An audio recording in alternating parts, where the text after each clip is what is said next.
முன்னோர்களுடைய கூற்றுப்படி மேஷ ரிஷப கடக கன்னி மகர வீடுகள்ல ராகு அமர்ந்தால் வலுப்பெறுகிறார் அப்படின்னு சொல்லப்படுகிறது, யோகமாக சொல்லப்படுகிறது. உபஜய பாவங்களில் இருந்தாலும் யோகமாக சொல்லப்படுகிறது. எதுவானாலும் ராகுவுக்கு ஒரே விதிதான்.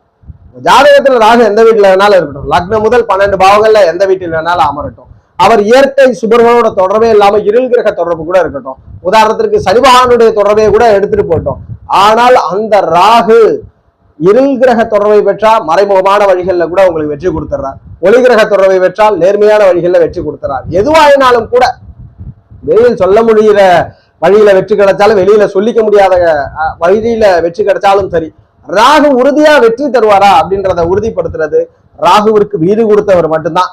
வீடு கொடுத்தவர் மட்டும்தான் ஒரு ஜாதகத்துல ராகு உறுதியா இருக்கிறாரா அப்படின்றத வெளிப்படுத்தும். ராகுவிற்கு வீடு கொடுத்தவர் வலுக்கலைன்னா அவர் சுபரோட இணைஞ்சிருந்தாலும் சரி, சுவர் பார்வையில் இருந்தாலும் சரி, அந்த ராகு தசை